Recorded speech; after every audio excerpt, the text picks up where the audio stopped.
ఫానటిక్స్ అన్న చేసి ఉండొచ్చు, ముస్లిం ఫానటిక్స్ అన్న చేసొచ్చు, క్రిస్టియన్స్ లో కూడా ఈయన అభివృద్ధి ఈయన అభివృద్ధిని సహించుకోలేని వాళ్ళన్నా చేసి ఉండొచ్చు అని చెప్పాను తప్పితే ఎప్పుడు ఏ మతం మీద నేను నేరం మోపలేదు. ఒక నిజాన్ని బయటకు తీసుకురావాలన్నదే నా ప్రయత్నం. దానికి నన్ను నా మీద కేసు పెట్టి నేను ఏమన్నా చిన్నపిల్లున్నా, నాకేం చట్టం తెలీదా, నేను ఏమన్నా మీకు భయపడి ఉన్నా? ఎన్ని కేసులు పెట్టారు నా మీద? ప్రతి ఏ గవర్నమెంట్ వచ్చినా కేసులు పెట్టకుండా ఉందా? చంద్రబాబు ఎన్ని కేసులు పెట్టాడు, జగన్ ఎన్ని కేసులు పెట్టాడు? ఏ కేసు అంటే అది పోరాటంలో కేసులు తప్పితే నేను ఏమన్నా ఆర్థిక నేరాలు చేశానా, అవినీతి ఆరోపణలు ఉన్నాయా, ఏమున్నాయి నా మీద?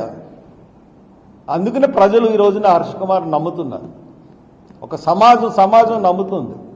నేను సెక్యులర్ని, నేను హిందూ మతాలు ఆచరిస్తాను, క్రిస్టియన్ మతం ఆచరిస్తాను, మొన్న రంజాన్ మతం కూడా ఆచరించాను, మొన్న ఇఫ్తార్ కూడా పెట్టాను,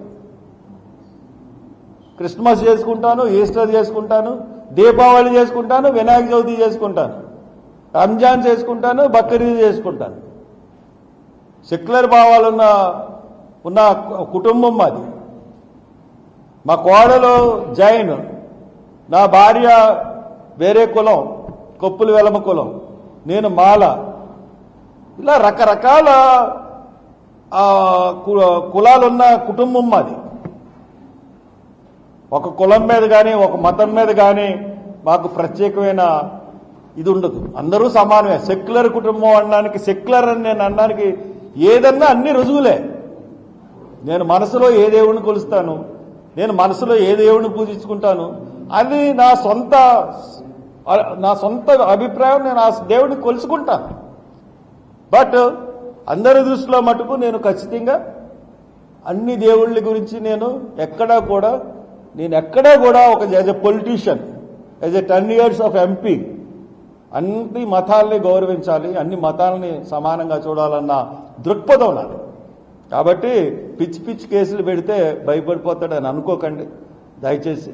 మీరు చిన్న సాక్ష్యం, చిన్న బోర్డు, ఈ 14 రోజుల్లో నేను ఎన్నో ఇంటర్వ్యూలు ఇచ్చాను, ఎన్నో ఒక్క వర్డ్ కూడా మీరు నా దగ్గర నుంచి మీరు సేకరించలేరు, నేను తప్పుడు వర్డ్ యూజ్ చేసినట్టుగా.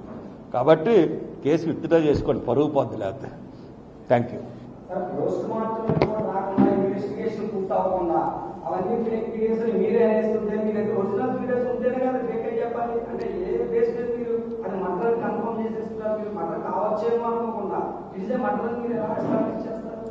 ఫేక్ వీడియోలు అని నేను అన్నది కదండి, నేను అన్న మాట కాదండి. Fake video